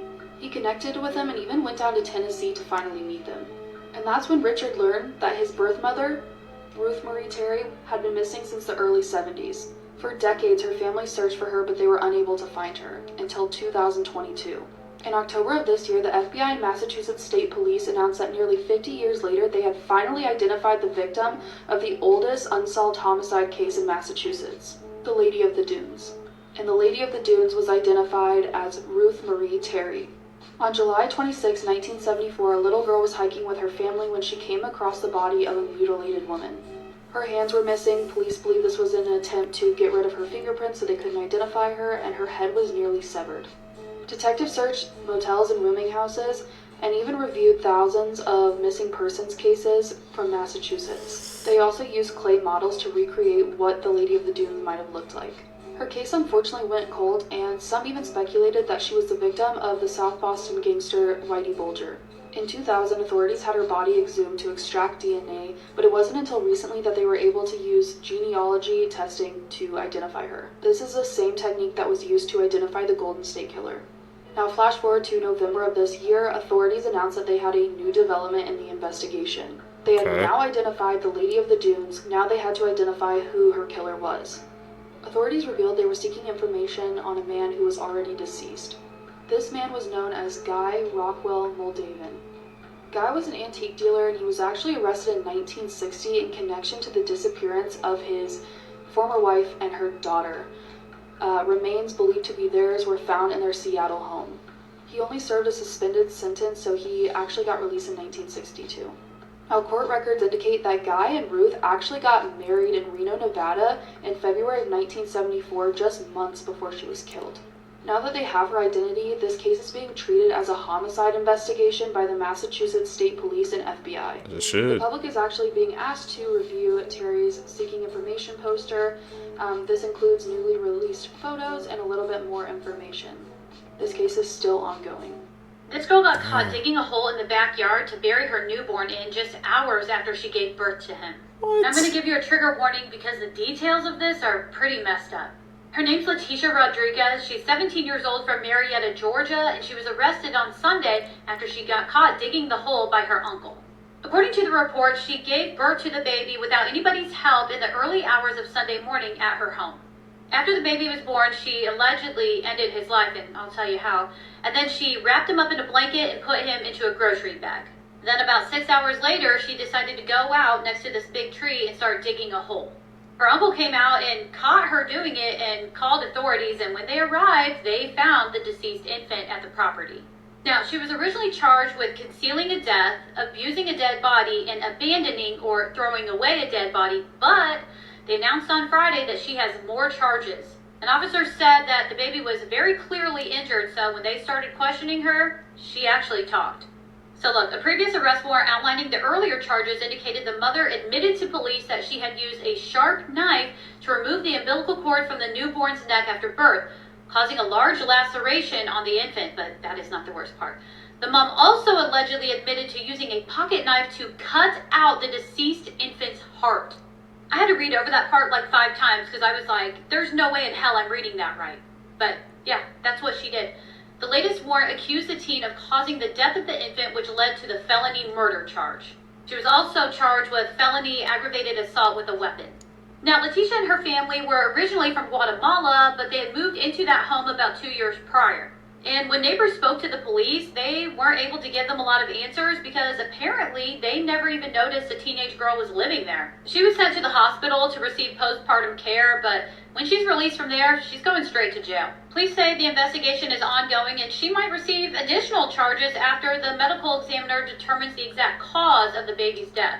And I just want to remind everybody of safe havens. You can take your new baby to a hospital, fire station, police department, and hand your baby over without any questions asked. Or if you want to remain anonymous, several of those types of locations have baby boxes where you can just put your healthy, living baby into the box, walk away, and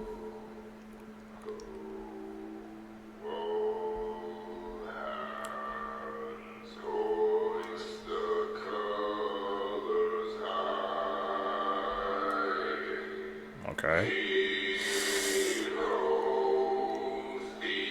Woo. Disturbing moments caught on live TV. In this 2015 live footage, a journalist is reporting live from a bug exhibit at the Museum of National History. He and his crew decide to make the story more interesting by putting a large exotic moth on his vest before the beginning of the broadcast. As the broadcast begins, the bug crawls up the reporter's neck and cozies up next to his ear, seemingly biting him. In reality, the reporter's ear had not been bitten by the moth, but rather used as a deposit for 2 eggs that were luckily discovered before they hatched. Man, you gotta be careful, bro. That could have ended very badly. How you doing? Oh, just some cruisers, man.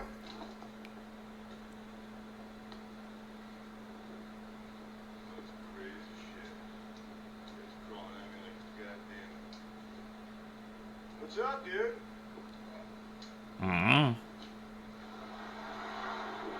Yup, we out. That's a damn skin crawler. That was a skin crawler right there, bro. 4K. Scary stalkers caught on camera. For months now, a man has been receiving unwanted attention from a strange guy who rides the same train as him every day. One day, the man drops the politeness and makes himself abundantly clear to the guy, telling him to stop. Eventually, a superintendent has to step in and take charge of the situation before it gets any worse, separating the 2 men in 2 different train cars. Hoping for some calm, the man tries to relax in the new wagon, but after a few seconds, his not-so-secret admirer can be seen staring him right in the face. What the hell? Yeah, we have to throw hands, bro. Places then versus now.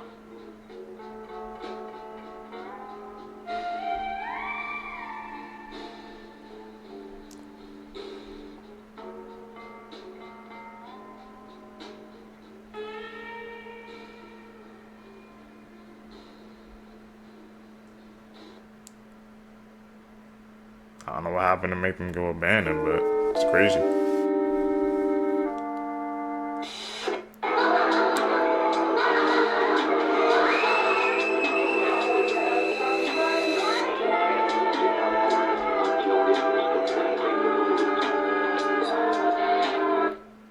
What the hell has happened to the FNAF kids, bro? Asian urban legends. In small towns in the Philippines, children are told not to stay out too late. They're told that if they do, they'll be attacked by a woman with a huge scar running down her face. This is the story of Maria Labo. Maria Labo lived in the Philippines with her husband, who was a police officer, and her 2 children. They lived a happy and modest life, but Maria wanted more for her children. She decided to take a job abroad as a caretaker, caring for a sick old man with a mysterious illness. After a couple years of care, the old man passes, and soon after, Maria is stricken with the same illness and returns home. One evening, Maria's husband returns home to find that she's made dinner, just like every night. When they start to enjoy the meal, Maria's husband asks, "Where are our children?" Maria replies, "They're right here." So her husband asks again, "Where are our children?" And she insists, "They're right here." He pauses, and in a frenzy jumps up and runs to the refrigerator, only to find his children's heads and various body parts inside. Maria had just fed him their children. Furious, the husband takes a knife and slashes a huge gash across her face, but Maria manages to get away. It is said that the strange illness that the old man had from abroad transferred to Maria, and it made her crave human flesh. To this day, there are still sightings of Maria Labo hunting for her next victim. That's all for today. Like for more content about Asian urban legends. Bye! What illness he had, bro, that makes you crave human flesh? I never heard anything about that. It was an urban legend, but still. Could you imagine that? That mermaids actually exist.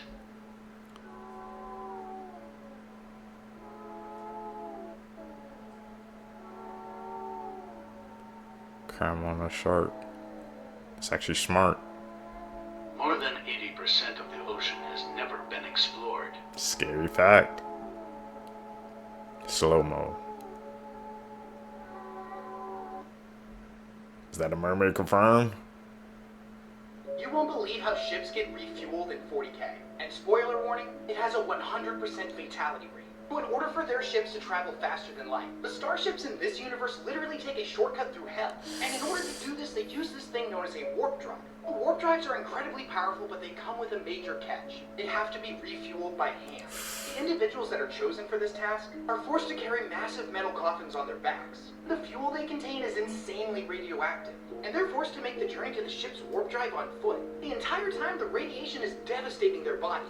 Chunks of flesh literally falling off their bones. And the closer and closer they get to the warp drive, the worse the radiation gets. Coffin carriers are pumped full of painkillers and stems to keep them moving. And when they finally reach the ship's core, they must open their coffins and load the material in one by one. By the time they're finished, all of these individuals have basically melted. The tech priests of the ship will then say a prayer in their honor to the machine god, and the ship can continue its journey.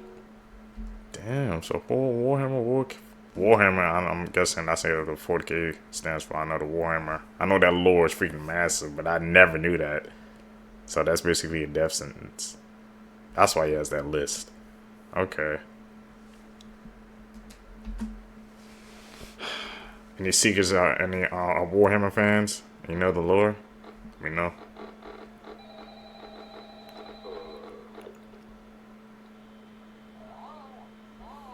Yo!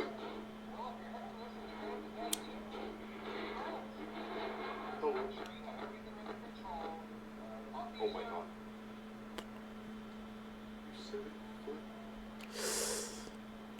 No. You should hear 2 small clicks. Okay, bro. Okay. What the? Welcome back to Parts and Back Service.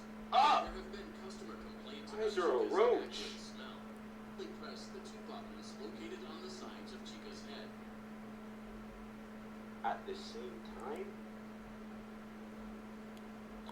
Okay. You know Chica be causing jump scares.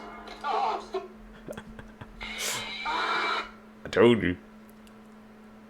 You gotta be ready. Yeah, let's just go. Where did that go? FNAF for y'all. Scary truck driving experiences, part 5. Vámonos! This is why I'll never sleep at a random spot in Stockton ever again. I had an early morning delivery in Stockton. I brought back a load from Union City to Stockton. The place where I was making a delivery, there was really parking, so down the street there was a little bridge where I decided to park and sleep. I've made it a habit that whenever I wake up after sleeping anywhere, it could be at a truck stop, on the side of the road, on the side of the freeway, anywhere, I always make sure to do a pre-trip because of this. So I wake up early in the morning to make my delivery, and as I'm driving towards the place, I get this weird feeling that tells me to go outside and just do a quick walk around. So I pull over right where I'm at, and I do a quick walk around. Everything's looking good until I get underneath the trailer, and I look at where my fifth wheel's at, and I find out that my fifth wheel lever is pulled. Say I didn't check it, and I would have just took off and kept driving, my whole trailer would have completely just fell off. I don't know who or why someone would do this, but if I wouldn't have did my pre-trip that morning, that could have caused a big accident, and I could have probably got into really big trouble. Hey man, always double check your work. Where are you from?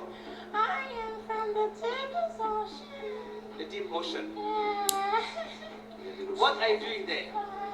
I am the spring commander.